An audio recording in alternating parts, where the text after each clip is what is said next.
tape me so they can see what she... This next story was inspired by this bizarre caught-on-camera footage of a possessed lady gone mad, as she is seen terrorizing customers and staff at a local fast food joint. You can clearly see the deranged woman acting out of pocket in this short clip. Here's a dramatized animation of the event. It was another productive day, and while we only had 30 minutes left before closing time, expecting the dining area to be empty, I noticed a woman sitting next to the window. She had long hair, wearing what appeared to be a long nightgown that was colored white, and she was staring at the table. When I saw that her table was clean and a pair of utensils and plates were missing, I was worried that she hadn't gotten her order. So I gradually approached her and asked, "I'm sorry to bother you, ma'am, but may I ask if you were able to get your order?" She continued looking down at the table, and with her hair down, it was arduous to see her face. So I asked her again, and this time I heard her murmur something in a barely audible tone.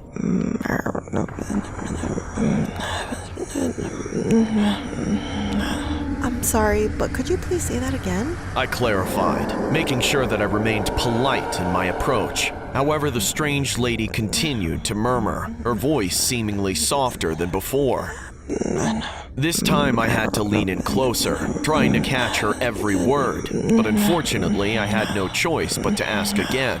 "Ma'am, could you please speak a teensy bit louder?" At that moment, she did not utter a single word. Instead, gazing upon the lady, her eyes had drifted upward towards the ceiling while her jaw dropped open. So, like a character out of a horror film, she gradually stood from her chair, cussing me with incomprehensible words that sounded more like a wicked chant. It was an experience so terrifying that the hair on my back bristled, and as I took a step back, she only became more agitated, banging her fists on the table and jumping over the counter like a rabid animal. I hurried to my husband, who went back to the office to get the car keys. Then, quivering in fear, I said, "There's a creepy lady at the front. I think we should call the cops." "A creepy lady?" he asked as he accompanied me to the dining area. However, peeking through the counter, we were met by a set of broken glasses and plates on the floor. The entrance door left wide open. It was like a typhoon had ravaged the entire dining area,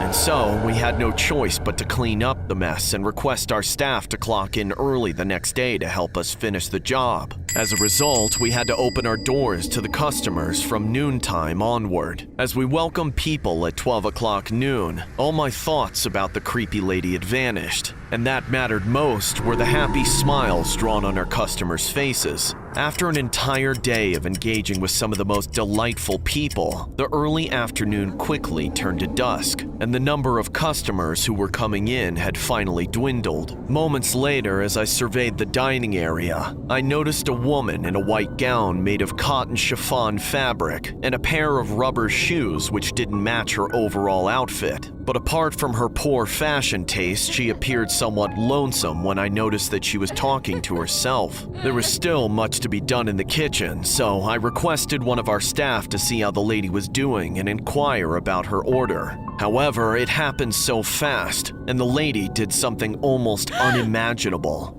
Rising from the chair, she assailed my staff with full force, biting her neck and wrapping her arms around her upper body like a predator that had caught its prey. I trembled at the shrilling sound of my staff's voice screaming for help, but I didn't know what I had to do, and all my kitchen staff were in shock. Peeping surreptitiously, I wailed at the sight of blood coating the floor as the woman bit off a portion of my staff's skin, and upon expectorating, she smiled a ghastly grin. Blood painted her lips and teeth, but what bothered me the most was that she appeared to be enjoying it. "Somebody do something! There's a crazy woman over there, and she's already hurt one of our staff!" I yelled to those in the kitchen. However, the lady in white was dissatisfied with my reaction.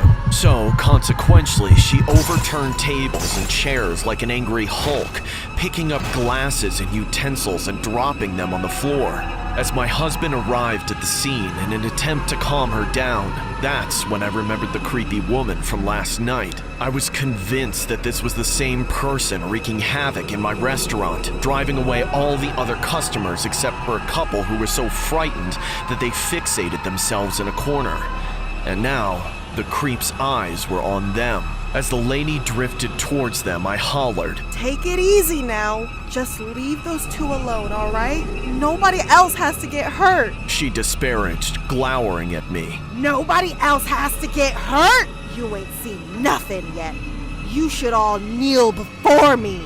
Then she raised her hands to the ceiling, her eyes wandering off as she laughed boisterously like she was possessed. Moments later, she dropped her hands and ceased to guffaw, her piercing eyes slowly turning to the couple. Then she spoke again. Y'all look just as tasty as the hamburgers here.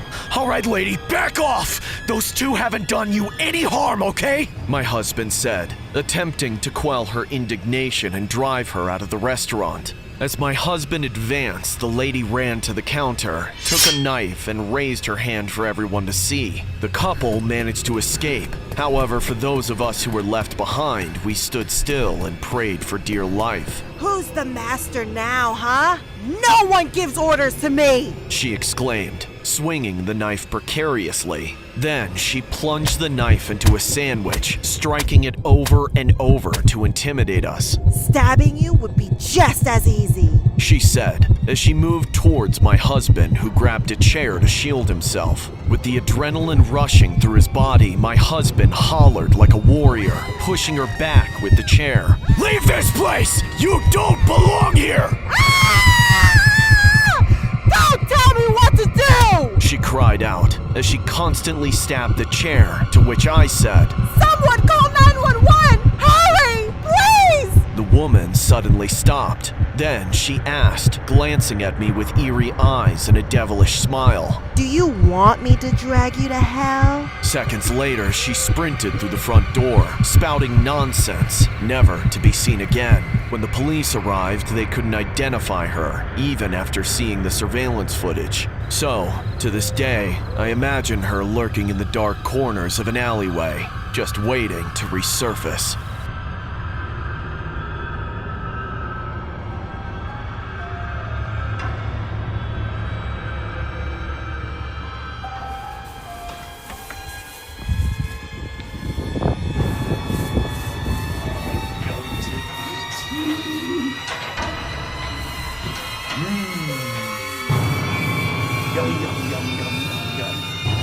Yummy, yum, yum, yum, yum, yum, yum. Which one's going in the oven first? You.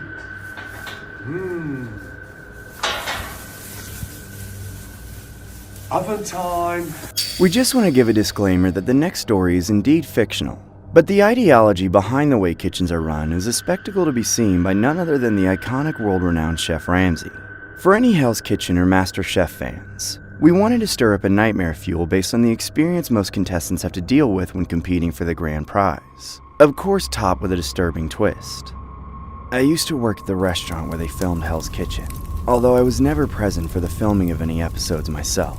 I only worked there for a short time, and I can attest to the fact that there's a reason I only managed to survive that gig for a few weeks. It literally is like hell with the amount of pressure and judgment that the staff is constantly under, and for seemingly no reason other than the sadistic enjoyment of the customers. And that's without the oh-so-famous Gordon Ramsay even being there. Yeah, it might be his restaurant, but with all the other establishments that he owns, he's not usually there when the cameras aren't rolling. I remember quite clearly the day that the head honcho himself came to town for the first time. My first impression was that Gordon Ramsay in the kitchen was more or less the same as he was on television. Angry, vulgar, pushy, and wrinkly. The one thing out of this entire memory that makes me smile just a little bit were the wrinkles on his head. You've seen them on TV, but the cameras don't do it justice. There's a depth to them that you couldn't imagine, almost like he smuggles things through the folds. Not only that, when Gordon gets upset, his face gets fiery red and the wrinkles on the forehead seem to double in number. And that's what I remember the most, his tantrums. At the slightest mistake or mishap from anybody, he'd blow up on them and chew them out, screaming in their faces in front of everybody. On the first day that Gordon was there managing us, I admit that the stress of the situation set off my nerves, and I made a mistake that I normally wouldn't have made. I was preparing a batch of salad dressing and the recipe called for paprika. I thought the bottle of reddish powder I reached for was the right one, but I was rushing because the great Gordon Ramsay was yelling at everyone about how slow we were. And as soon as I smelled that memory of Christmas, I knew that what I had dumped was cinnamon. There was no room for error in Hell's Kitchen. I would have to dump out the whole tub and restart the batch, and this setback would not go unnoticed. It was like he had a sixth sense for when Chef screwed up, and he was on me in an instant. Oh, come on! What the hell were you thinking? Are you completely daft? That bottle says cinnamon! Come on, say it with me now! Cinnamon! Not paprika, you dopey twat! I'm sorry, Gordon. It won't happen again. What was that? I must not have heard you correctly. I was stricken with fear and could barely find my voice. And that's before he put a pocket knife to my neck, hidden from everyone else's sight by my collar. I still don't know where he pulled that out from. The best I can figure is that it was hidden in the folds of his forehead, and just by the looks of it, it legitimately looked like he could stash just about anything from how deep those crevices were. Now say it again. I'm sorry, Chef Gordon. It won't happen again, I promise. Good. That's what I thought. Now get back to it! I did my best to do so, and I stuck to my word and never let such a silly mistake happen again. Immediately, I started counting down the hours until the old boss was back in charge. Just the rest of the night and then 4 more to finish out the week. It seemed like something I should have been able to handle, and by all accounts, I probably would have, had it not been for the sous chef. That poor fool. I don't know how someone with such a puppy-like temperament ends up in the literal kitchen of hell. But our new sous chef, who had just finished his 2 weeks of training under the other guy, was having the worst time out of all of us. Don't get me wrong, I like the guy. He was nice enough outside of work. He flopped around like a fish out of water and screwed up just about everything he handled. And the sole cause of his nervousness was nothing other than the overbearing presence of Chef Gordon. Because before we even got to the main course of the first night, the sous chef started making a habit of mistakes he had never made before. His name was Casey, by the way. It's worth remembering. Casey! Where the hell are you? Get over here right now! Look at this, Casey! What am I looking at? That's salmon, Chef Gordon. I cooked it myself. I didn't ask for sushi, I asked for salmon! It does look a little bit rare. I believe the order was for medium. It's raw, not rare, it's completely raw! My apologies, Chef Gordon. It won't happen again. It better not, you wanker! We were all watching out of the corner of our eyes when Gordon threw the raw salmon plate at the wall, shattering it into 1,000 pieces. It caught us all by surprise, and unfortunately, it only got worse. It wasn't a salmon every single time, but just about every protein that was put in front of Casey. He managed to undercook, overcook, or in some way render it not fit for consumption by Chef Gordon's standards. And each time, Gordon got a little more unhinged. Casey, you screwed it up again! This is unbelievable! My grandma can cook better than you, and she's dead! Whoever thought you could be a chef needs to get their eyes checked! Disgusting! Pitiful! Raw! Look at what you've done, Casey! You cleaned out the entire freezer and not one hungry customer has gotten their food yet! That's it! You're done! Get out! I stood there awestruck, watching Casey walk out with his tail between his legs. I tried my best to put my mind past the whole situation, but things weren't easier after that. Without our second in command, it had only taken 3 days for Gordon Ramsay to drive out a perfectly good chef, and I honestly wasn't sure if I could handle any more of the madness. Still, I went in for work the next day, and with no replacement for Casey, there was something different about everything.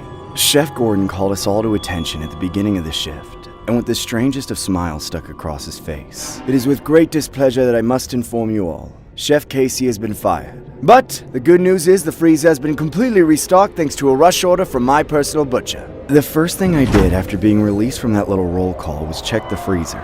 I just had an itching curiosity. I opened a few of the packages and what I saw confounded me. The meat cuts didn't look like any piece of cow, chicken, lamb, or fish that I'd ever seen. They definitely weren't pork chops either. But I didn't have time to make a thorough inspection. If you see something wrong, I'd be more than happy to fire you next. That won't be necessary, Chef. I kept quiet for the rest of the shift, but I didn't show up for work the next day, or any day afterward for that matter. I don't stay in contact with any of my old coworkers, and not because I'm afraid they'll be mad I no-called no-showed on a Friday. It's because I'm...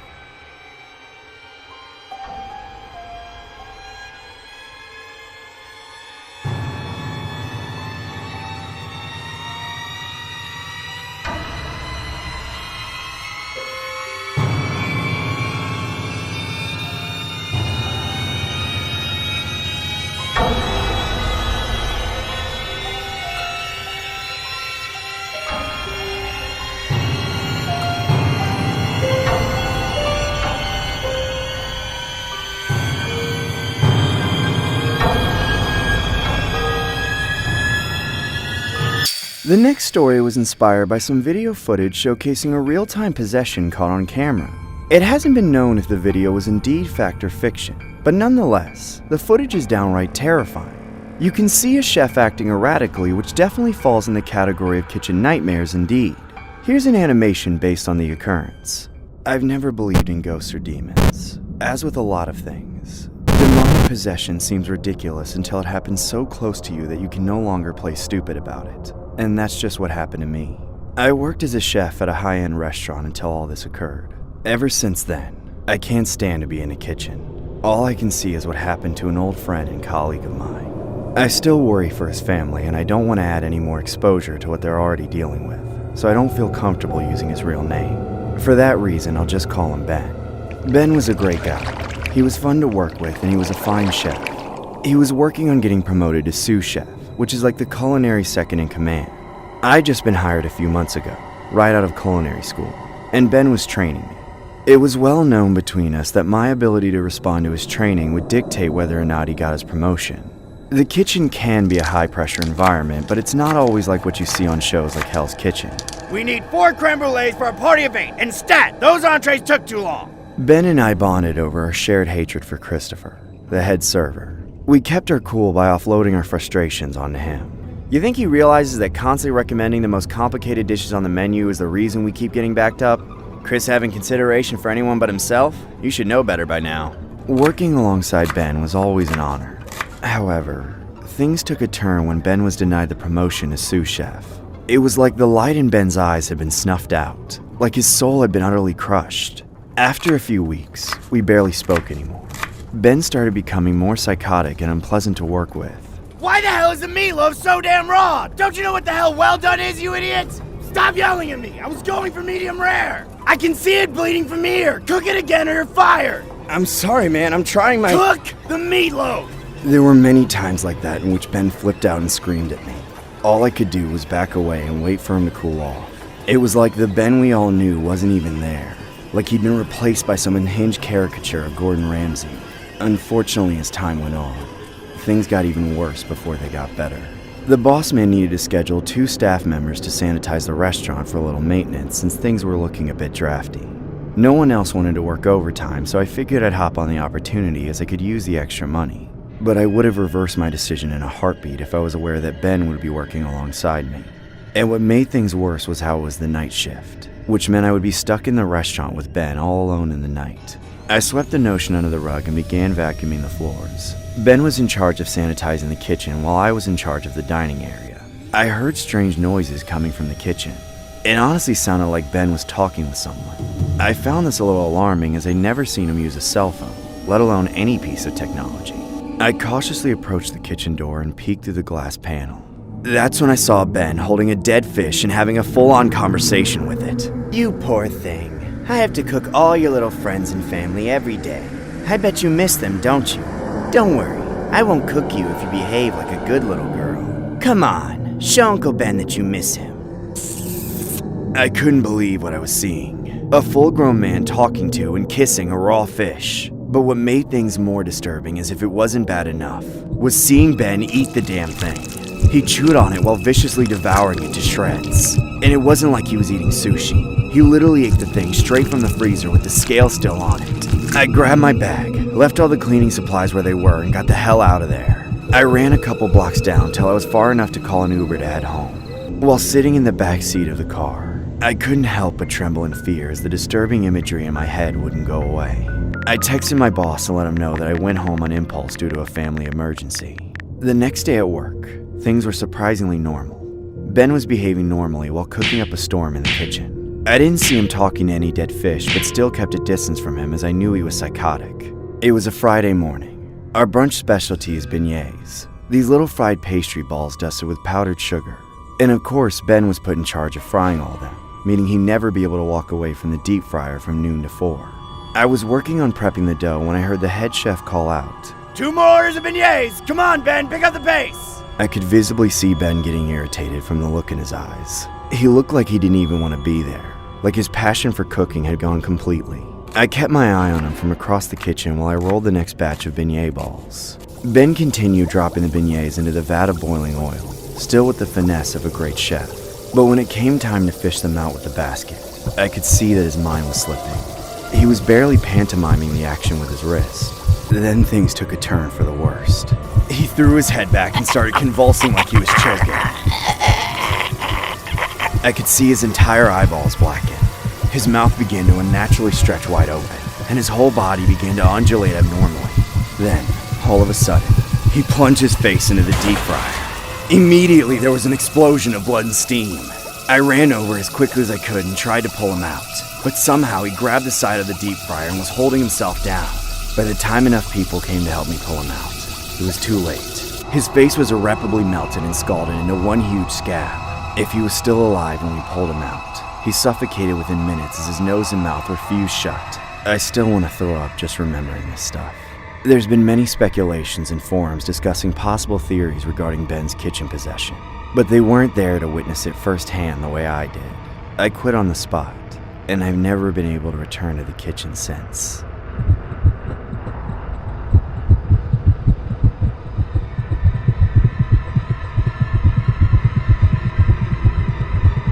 I cooked it myself. I didn't ask for sushi, I asked for salmon! It does look a little bit rare. I believe the order was for medium. It's raw, not rare, it's completely raw! My apologies, Chef Gordon. It won't happen again. It better not, you wanker!